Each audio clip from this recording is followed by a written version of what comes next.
नमस्ते फ्रेंड, आप सभी का एक बार फिर से वेलकम। और फ्रेंड्स, बात करते हैं बैंकिंग अपडेट्स में कुछ इंपॉर्टेंट बातें बैंकर्स के संबंध में, बैंकिंग इंडस्ट्री के संबंध में। बात करते हैं कि प्रॉफिट पर employ in public banks year 2020 it was 5.79 lakhs, year 25 that is the 30.07 lakhs, jumped almost 5.5 times. It is very significant and the notable by the government. बात करते हैं efficiency of the bank employees के बारे में, public sector bank employees के बारे में।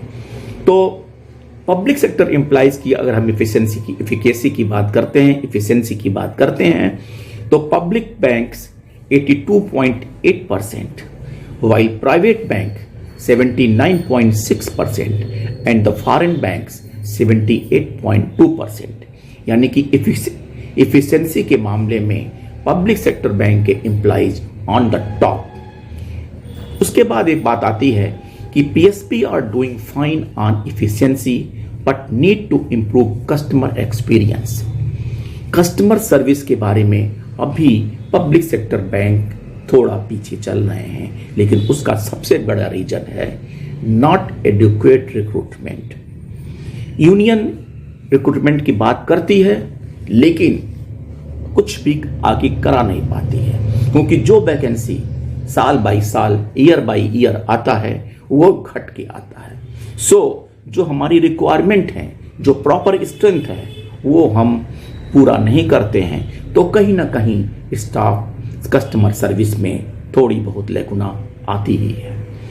बात करते हैं the quality of the customer experience found in state-run banks has been long debated, but when it comes to efficiency of the operation, the public sector banks have shown clear progress.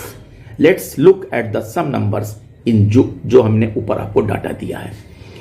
Government plans minority stake sale in 4 PSU bank।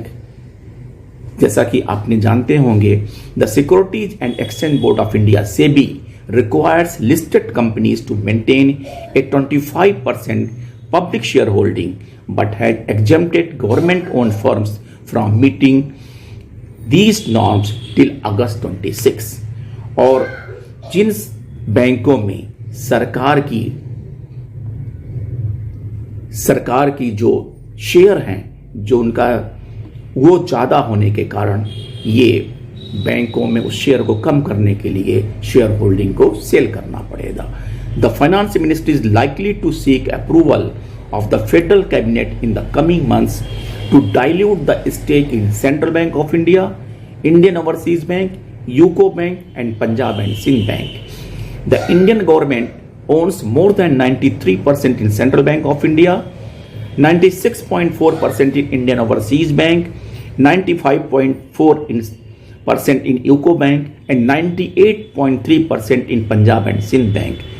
As end of September, the plan under consideration to sell the stake through an offer for sale in the open market. और चलते चलते last में 25% employees left private bank jobs in 24. The attrition rate in the private sector bank has improved compared to the previous financial year, but the significant challenge remains in retaining talent. According to Reserve Bank of India, Deputy Governor Swaminathan J. is speaking at a conference for private sector bank directors.